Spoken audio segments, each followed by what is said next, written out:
Director General, officers, NGOs, and men of the Punjab Police. It's a pleasure for me today, an honor to be here this morning to speak about a great man, a man whose leadership was acknowledged the nation over, and who came to Punjab at a very difficult time.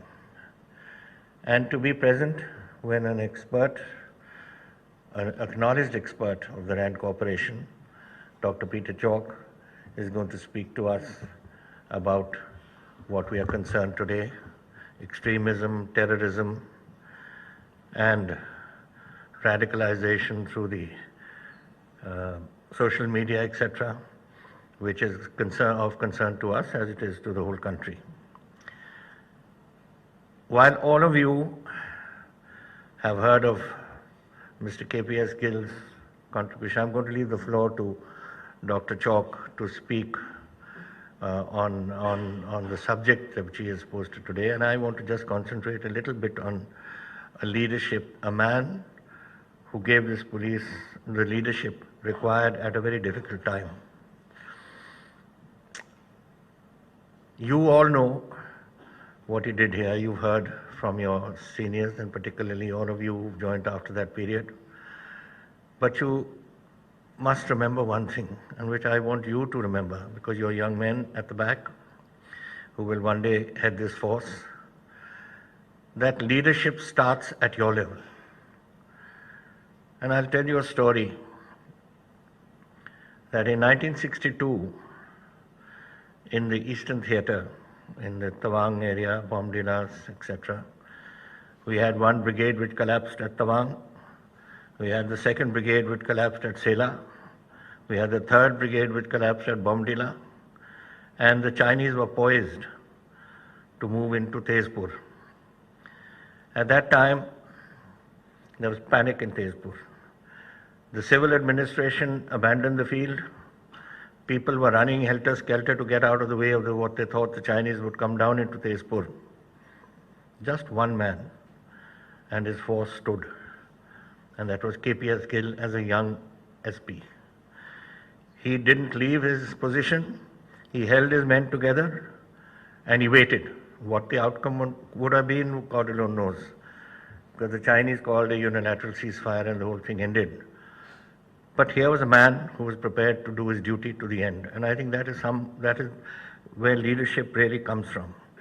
And it was that leadership over the years which finally brought him to head the Punjab Police at a very difficult time. It was a time most of you don't remember, but all your police stations shut at sunset. I remember once I was coming from Batala. Nobody used to be on the road. And really from Batala via Amritsar to Chandigarh, I didn't see one person on the road. We stopped, a colleague of mine was with me, who wanted to talk to the Deputy Commissioner. And we stopped at the Deputy Commissioner's house, and the Deputy Commissioner's sentry wouldn't open the gate. So eventually the Deputy Commissioner was told that somebody was at the door. So they handed over at the gate the telephone. In those days you had the line telephone, and just handed over, and the sentry said, "Ji, etho hi gall kar lo." And that the Deputy Commissioner was spoken to, and he said, "Sorry, sir," and he knew that the person very well. And he said, "I'm sorry, sir, but after sunset we don't open the gate." Now that was the fear that existed. And that time, the Punjab Police was an old police forces used to be, trained for different purposes. They were there for maintaining law and order, directing traffic, and those sort of things. Nobody actually had really faced terrorism of the raw type. And that was when the situation developed as it did. Government of India posted Mr. Gill here, and he had the difficult task of putting this force back on its feet, rearming it, retraining it. But it was that leadership that did it. You remember those days. I think many friends are here in the front row, and I have my colleague here Puran Dogra, he and I were both, he was Director General of yours later on, but we were together at the IMA, we were cadets together. So it was at that time that he emerged. He started at night dominance, where there was fear to go in. He led the force through the villages. You remember the cordon and search operations. You remember it was done by the Punjab police eventually. And the search was also done by the Punjab police.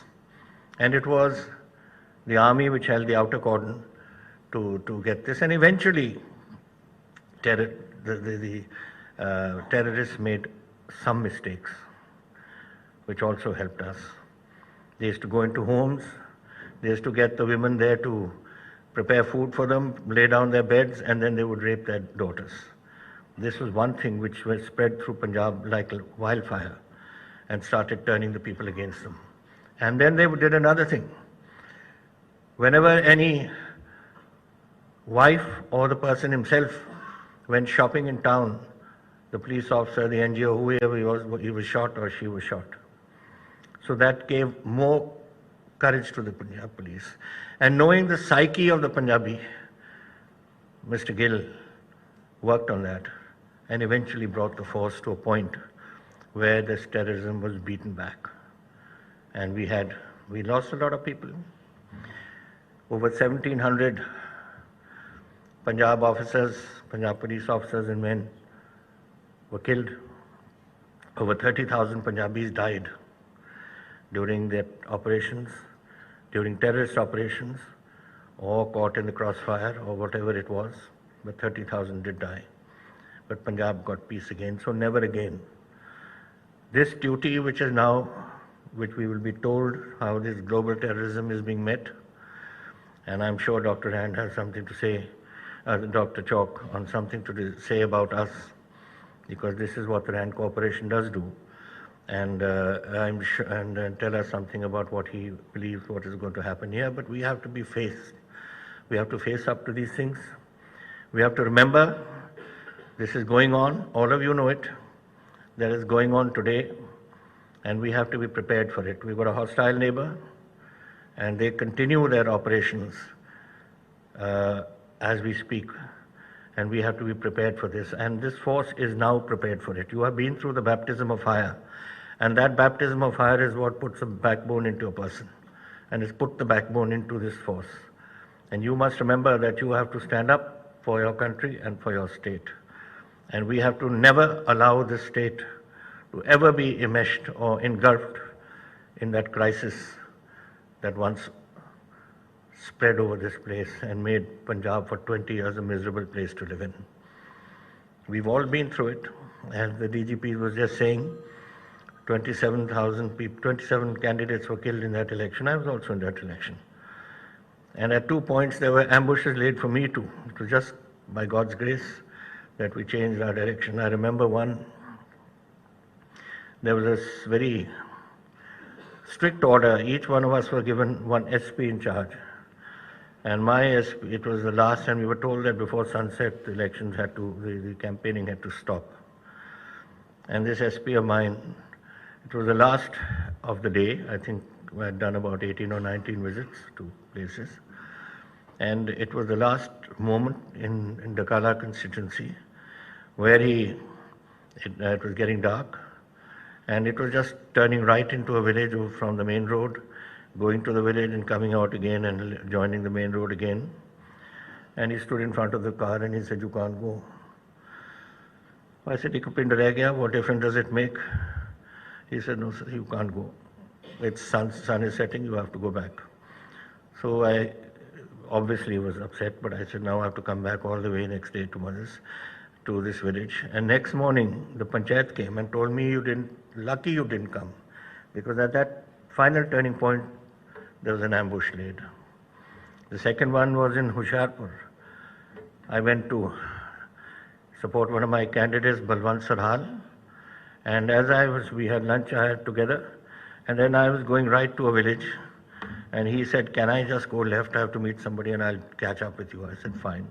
So I went out of his right gate, and at the left gate he was shot dead. And that was the way we were supposed to go.